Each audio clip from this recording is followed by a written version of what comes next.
Oh, you're fine. It looks great. All right. Kazane, welcome. Hello, Kazane. It's So so good happy to to have be you. here with you. It's been a Um, while. it has been a while. The last time we did this, I was living on the East Coast. So it's been Mm, 2 years. I think mm. it's been Oh two my years gosh. since the first time I interviewed you for the Jedi YouTube. And so we saw each other twice in person Yeah, in the yes. meantime. So much has happened in 2 years. Oh my God. Feels like another lifetime ago. I know. Um, for those who don't know, we've seen each other twice in person. One of those times was in Japan on the island of Tsushima, and that was an incredible experience. Very, Samurai very. training. Um, so I wanted to Mm. talk to you today. Actually, that's pertinent because there are many elements of there's a lot of overlap between Bushido, Samurai, and Jedi. And so can you actually talk a little bit about your experience on Tsushima? It was a 5-day retreat. Would you Sure, would you sure. I mind? mean, I was doing a year in review, and Tsushima stands out as a highlight for 2023. Definitely. I feel like there will never be another Samurai Retreat 2023. And so it stands out. First of all, there was a lot of anticipation leading up to it, a little bit of anxiety. Maybe I've shared that I was the only woman participating, and I think I was the oldest participant. So a lot of insecurities were coming up, even logistically in terms of would I be able to make it, with my schedule, with my resources. So it was a very emotional buildup towards that trip. And then it was my second time in Japan, but it really felt like my first time. The first one was just in Tokyo, and it was a short trip, and it was also a little bit kind of emotional. I was going through a breakup actually. I broke up with my partner in Tokyo, and yeah, I don't even know where to start from the first day. Sensei Zen Takai, with whom Kozan and I have been training for 3 years. Has it been 3 years? Something like Yeah. that, a little over. He just carried us with his energy. He created this space, this container where each one of us became instrumental in supporting each other's training. We all brought something, an element to the mix, to the pot. At the same time, it turns out we all have similar, how do I say? So when we work with Sensei, he works with the elements, right? Earth, fire, air, water, sky. And then it turns out that each one of us has all of those elements within us that we want to develop and harmonize, but some are more prominent than the others. And so it turns out that I think Sensei, like 3 out of 4 of us, had the same qualities that were prominent, namely Earth air and and ground. wind. Yeah. Exactly. Exactly. And so when I found that, I mean, I don't believe in coincidences, right? And I was Yeah. like, so that just to give you guys an idea of the kind of level we were operating on in terms of consciousness, in terms of yeah, frequency. And the training started early morning. It was so funny how Sensei would say, "Okay, optional 5 a.m. training," and then we'd all be like, "How are we gonna miss that? Yes. Like optional? Are you kidding me?" Like, so it's like optional 5 a.m. training. And then we ended, I think, at 6 p.m., something like that. So, it was like a really full day. But like I said, it went by so fast just because Sensei carried us with his amazing energy, his life force. Um, so yeah, every day we train with an element. And so of course there's a batch 2 happening next year. Mm. Um, and yeah, it's for anyone who is interested in joining should contact either one of us, yeah, or Sensei directly, of course. So there's a lot there I that know, just it's to like I don't even unpack. know how to start to How do we unpack begin? that. When I think of real life Jedi, I think of Sensei, I think of you, I think of people who really like embody this lifestyle. And so I've talked about it a little bit on the channel. I've kind of switched my focus from Instagram now solely to YouTube. And so for those who might be new to this or um, just seeing this for the first time, uh, daily meditation is like a core of across the board, Jedi, samurai, whatever. And also as a Reiki practitioner, as a Reiki master, can you speak a little bit about the important, like, first of all, do you meditate every day? Or at least, however many times a week? How often do you Sure. meditate? Okay, great question. So I try to have a formal meditation practice as often as possible. And sometimes that means more than once a day, right? And again, there's no strict, I feel like there's no, some people, it works for them to have a rigid, like 30-minute sitting. Some people who are averse to that, like 5 minutes is enough, maybe 5 minutes twice a day, or, 5 minutes or 10 minutes twice a day, something like that. So that's what it looks like for me. There's stretches of time where I'm able to put in like a formal 15, 20. There are other stretches of time where um, I use a variety of meditation techniques. So I would listen to a guided meditation as opposed to a formal like sitting meditation. There's another thing that I've been integrating more is the art of contemplation. So I work with the Gene Keys, and Richard Rudd is one of my mentors, and I consider him a friend. And he talks about contemplation as something similar to meditation, but it's much less formal, meaning to say you can be like sitting on your bed and having a relaxed posture, maybe lying down and looking out the window. And so maybe some people are going to say that's not meditation because you should be, maybe having a specific posture, a specific practice, a specific ritual. But that is as beneficial because you're still, the point of meditation is creating that space, that pause where you can start integrating, you can get out of your head, you can start listening to your inner voice, to the answers from your guides perhaps, or your ancestors, or whatever it is that needs to go through. And contemplation also gives us that space without the pressure of like, oh my God, I'm doing it wrong. Oh my God, I'm overthinking. Like I'm a bad meditator. I'm a bad Oh my person. God, yeah. Yeah, so it's I would say contemplation is the yin of meditation, and yet meditation is like the yang practice. So I think I like to work with those polarities, like the masculine, the feminine, the yin and the yang. And I've also I used to be very much into kind of having a yang practice. A lot of my teachers were male, and I was like, I need to be disciplined and be like them and be this person. And then lately it's more like, okay, wait a minute, like I'm also a feminine being, and maybe I experience life differently just because of my physiology actually. And so okay, I don't have to be a clone of whether it's sensei or whatever other teacher, right? It's like kind of this figuring out what your own personal medicine, and what I mean by medicine is what we have to contribute to the planet with our energy, and how that actually starts in the body.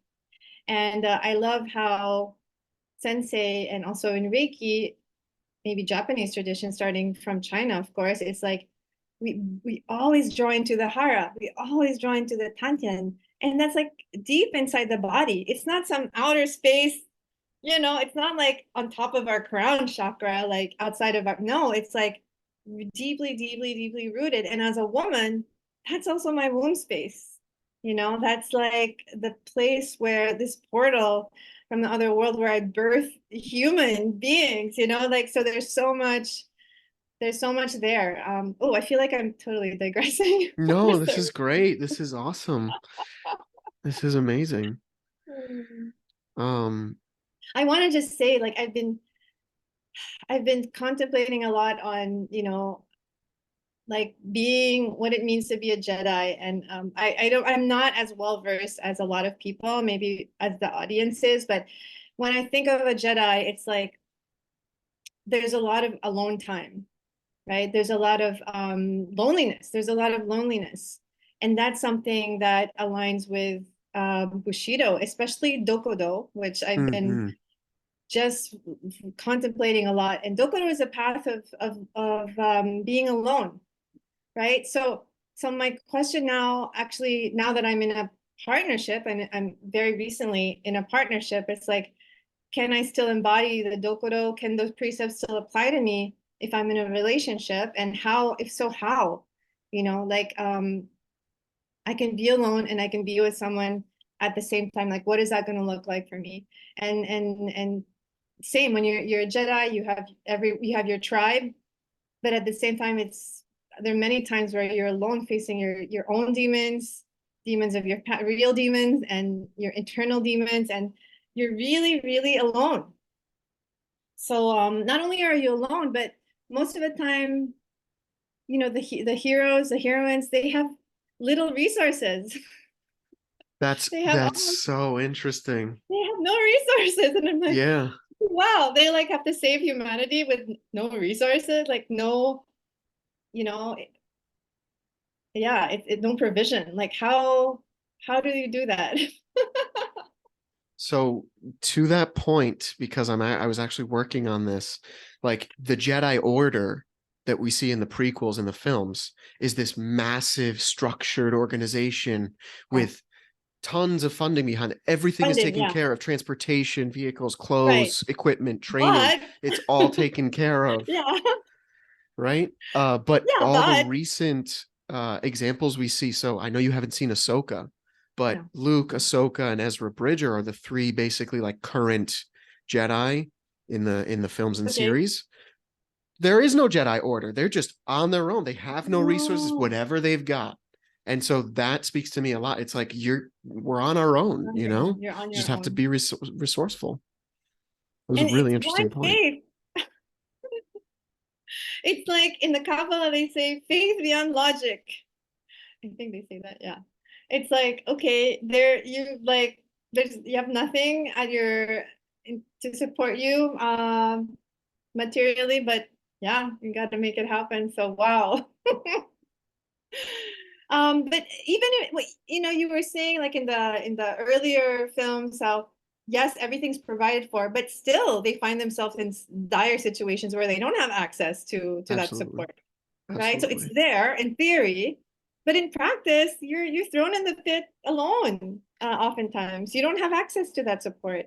Mm. So then we have to go deep within for that the internal resources. That's at the end of the day, that's the only thing that's always there is our internal resource. The Force, Spirit, God, whatever it is you want Yeah, to call it. exactly. Yeah. Wow. Um, yeah, this is good. This is amazing. All right. What is it? You have a pendant, Kazane? Oh yeah, that's just What is it? Leo, my astrological sign. Ah, okay, Yeah, okay, my okay. I sun thought it was sign like is a Leo. sacred geometry. Yeah, perfect. Um, sword training and how it so I was thinking like as long as you're doing some kind of martial art, being a warrior, kind of how it ties into the very peaceful nature. It's the opposite end of the very peaceful, equanimity, Jedi, samurai, whatever. Um, but I feel like having the sword as an object, a lightsaber, a katana, a bokem, whatever it is, it just there's something there that's very, it's hard for me to articulate, but like it is absolutely integral to the holistic kind of like who I am as a Jedi. Like if you are a Jedi, like that's your weapon, you know, and how the sword ties into a lifestyle. Yeah, I think you know that I've been trying to train in jujitsu a little Mm, bit. I also do mm. kickboxing a bit, and I keep I love them. They're so challenging in their own ways. They bring so much beautiful energy, insights, but I keep thinking to myself, I love training with weapons. I love training. Why is it? Why? And I ask myself, why is it? And I, at one point I was like, is it because I'm a woman and I feel safer because I have a, it's like a shield and an extension at the same time? Do I feel like stronger and safer and more powerful? You know, so I ask myself these questions. I don't really have an answer. Sometimes I feel like it's because I have an external object that helps me focus my, because sometimes my hara is elusive, you know, like even when I'm doing open hand, so no weapons, it's like, of course you have to be centered, but it's easy for my energy to disperse and be like ungrounded. When you have a weapon, it's different. It's almost like, wow, I can focus on this. Like, this is where I'm sending my chi. This is where I'm sending my intention. Um, yeah, it makes me feel more powerful somehow. Do you feel the I same way? You understand that. practice Aikido, right? Like, I did a little bit of it, and then I yeah. did the most time I spent was actually 7 years of Wing Chun Kung Fu, and that was Which is no open, no weapons. weapons. Yeah, Yeah, yeah, yeah. all. I mean, there are Yeah, weapons, but like further along than I got. exactly, Um, exactly. and I felt the same way. Like I never felt as safe or secure, as confident, whatever, as when I was holding a sword for some reason. Yeah. So we And I have the think same, yeah, the same feeling. it's Mm. it's comforting. I think because you know I practice cacao ceremony, right? And so Yes. oftentimes I say like, okay, we can do our medit. So cacao ceremony is like a we drink this sacred beverage and we meditate. I mean, in a nutshell, we can do so many other things, of course, but it's always like, okay, we have an external object where we can like focus our intention and kind of like it's almost like a sword, you know, so we're practicing with this thing and it's tangible and we can ground, we can actually drink it's entering our system. So I think it's similar. It's helpful just as us because we're humans, we live in a three-dimensional world. It makes our practice more concrete. Yeah, it Mm. connects our consciousness to the physical realm. Yeah, I think maybe that could be why. Hmm, I don't know. This might be a weird question, I don't know, but how has your Reiki practice kind of evolved over the course of your training as you've gotten more comfortable with the sword? Has it changed at all? And if so, in what ways? I mean, it has completely changed my Reiki practice. First of all, it made me realize how there's actually kind of a bit of a gap between the way Reiki is practiced in the West and taught in the West and the traditional Japanese form of Reiki. So the founder of Reiki, Mikao Usui Sensei, came from a Japan samurai lineage, and so the original teachings of Reiki were steeped in that in Bushido, in discipline, in non-attachment, in in dedication, in all of those things, which they're not so present in the way Reiki's practiced nowadays. And I'm saying that without any judgment. Like as long as people are benefiting from it, then I'm all for it. But I really I felt that meeting Sensei was instrumental in my Reiki, and that's actually what encouraged me in the beginning. Is like, okay, I feel like I'm gonna really really deepen into my Reiki practice with this, and the original form of Reiki was very shamanic, very very shamanic. Like I feel like the energy of Tsushima is very shamanic. Mm, The whole island, like the we Sensei took us to these shrines, and what struck me the most was the shrine of this lady. She was the emperor, and she was a shaman, and she was a samurai, right? She was the one who went to, I think, Korea, and then they were able to create, I think a peaceful outcome, a peaceful resolution to a conflict with zero bloodshed through her mediation. So I was like, whoa, I'm here and like I'm gonna take that essence from her. Like she's a shaman, she's a samurai, and that's also Reiki. And even Sensei, for me, he embodies Reiki with his Reiki is pure light. It's like pure light, and when I see what Sensei does, it's like he has unlimited access to energy. So that's also Reiki. Except in Japan, it's not so formalized. It's part of the, you know, their relationship to nature, you know, kami, spirit is everywhere in nature. That's all, it's like a seamless interweaving with Reiki. And then us in the West, we don't have that cultural background, so we have to learn it a bit differently.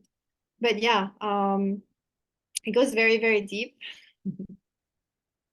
The Reiki affirmations, Yes, the five principles. the five Yeah, the principles, yeah. Gokai.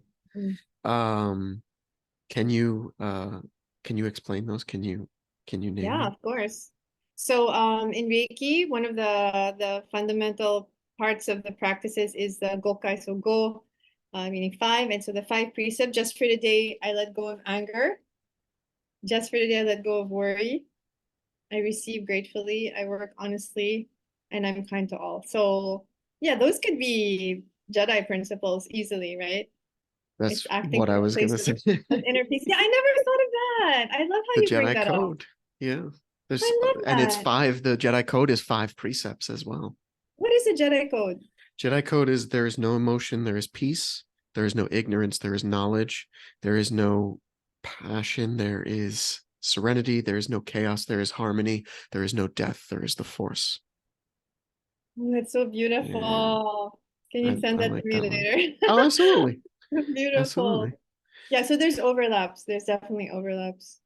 Mm. And even in the Dokudo, I always go back. There are 21 precepts, but the first one for me encompasses all of them, which is accept everything just as it is, right? Whether it's separation and injustice, whether it's whatever it is, we accept it.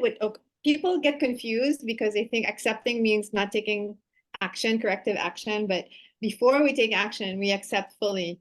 So from there we can proceed from a place of equanimity, yeah, and inner peace. And Sensei always talks about the heart moon, like the imagining a lake in the heart center with the moon reflection. Suigetsu.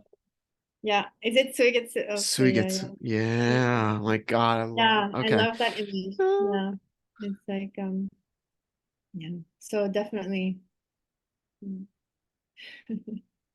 Um, So I'm sorry, I inspirational. completely interrupted No, no, no. with the Thank you for Suigetsu. telling me the word. Yeah. I mean, the learning the Japanese words is also each language has its own frequency, right? That's why, you know, when I started also reciting the Gokai in Japanese, it's like, oh, there's another level, you know, like We did, that so. was what we did Oh, our did first YouTube video. We did that. That was you? my first exposure to them. It's super powerful.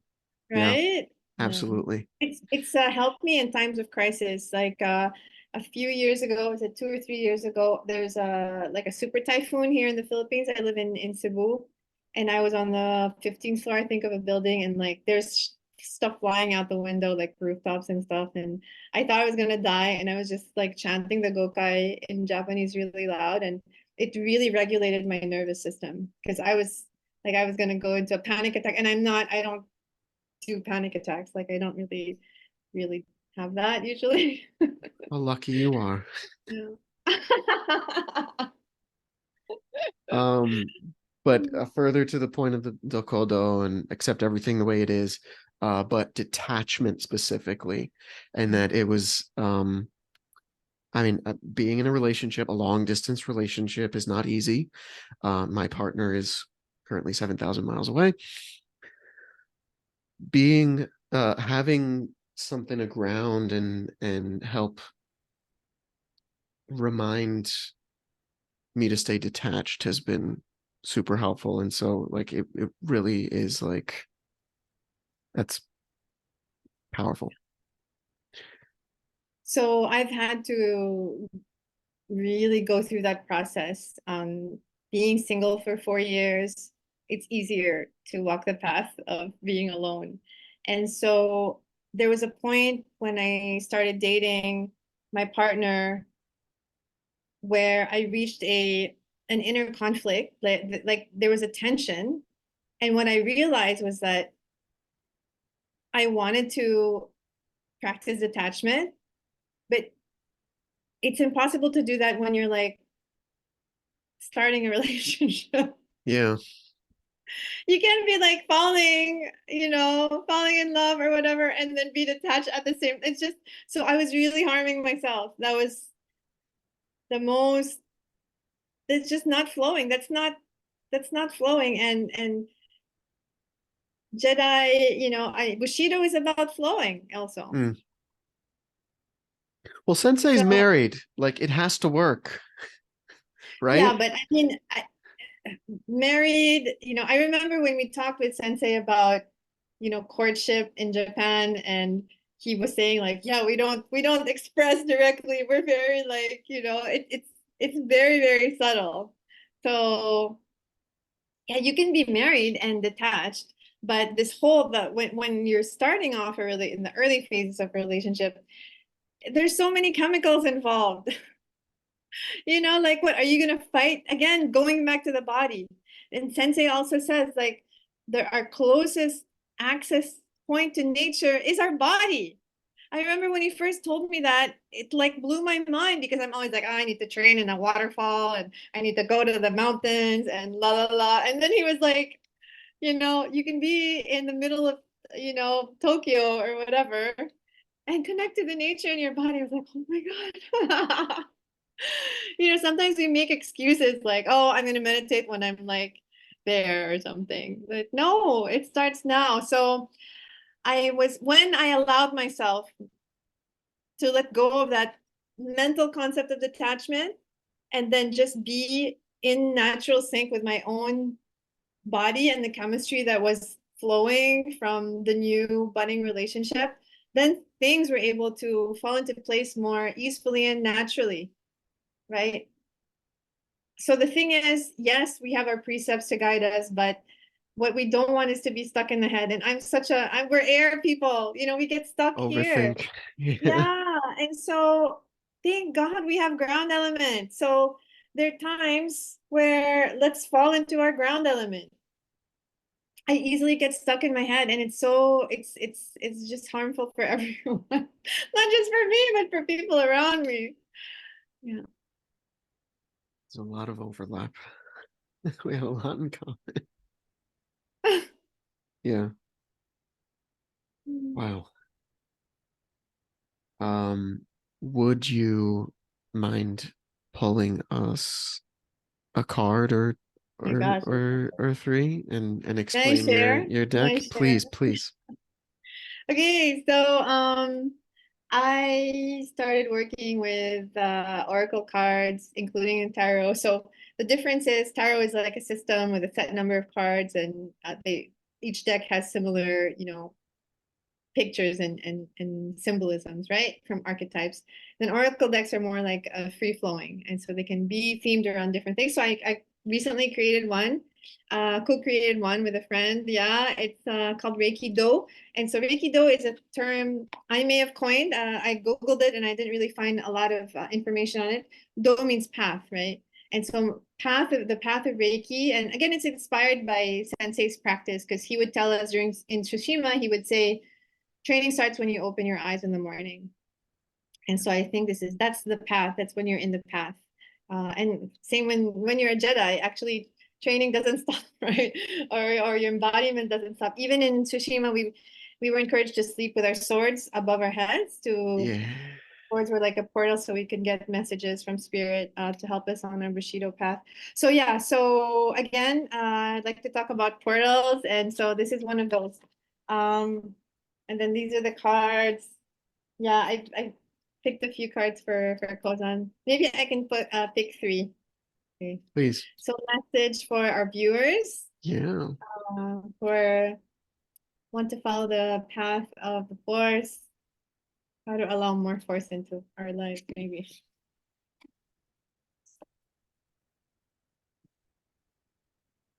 Yeah. Oh my gosh, fire element. Yeah. Mm. Very nice. So yeah, before I say something about this, what's your relationship to fire element goes on? I've always had far too much, I think. I've been very, Really? very fiery and emotional, and I blame it on my Sicilian blood. Interesting, interesting. So I've the challenge has been to counteract and to calm the fire. Mm.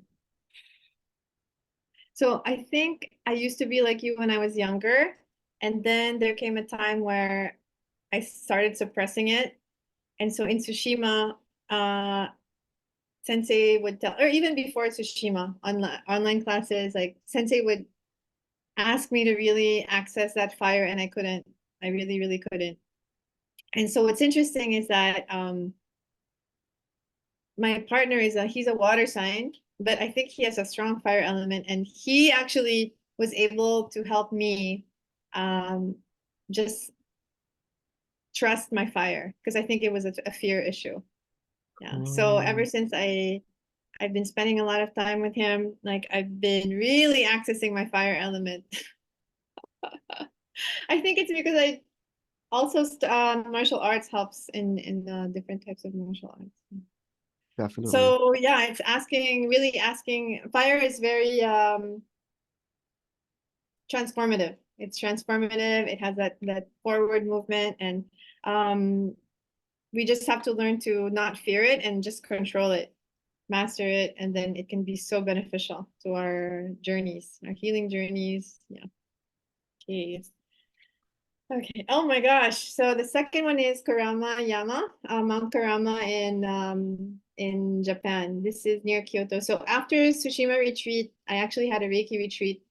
We went to Mount Kurama, which is the birthplace of Reiki. So Usui Sensei, that 100 years ago, went there to do one of those very, what do you call it? Very, very strict fast meditations for 21 days. And that's when he was able to download or come up with a system of Reiki. It went through him. So it's a very holy mountain.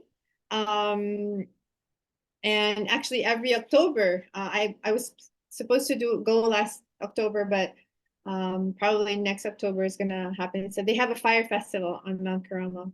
It used to be a rite of passage for young men, and they carried giant torches throughout the city. Now they allow young women as well, because of course it's a smaller population.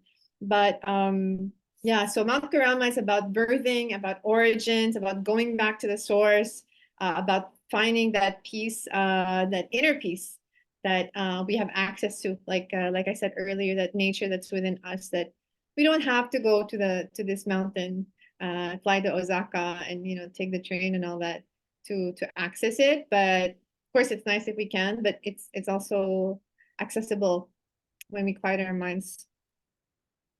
And Wow. the third, okay, so the third is energy exchange. So this is nice. We're talking about partnership.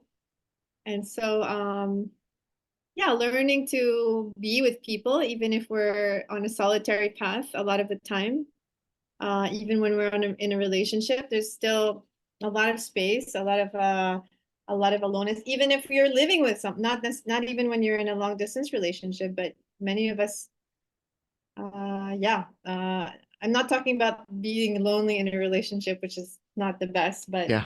still creating space within the relationship for our practice and our relationship, prioritizing our relationship to ourselves. Yeah, no matter what our current situation. Yeah. So Distinction there you between go. loneliness and solitude, and they don't Yes, yes, yes. necessarily have to be the same thing. Yes, exactly.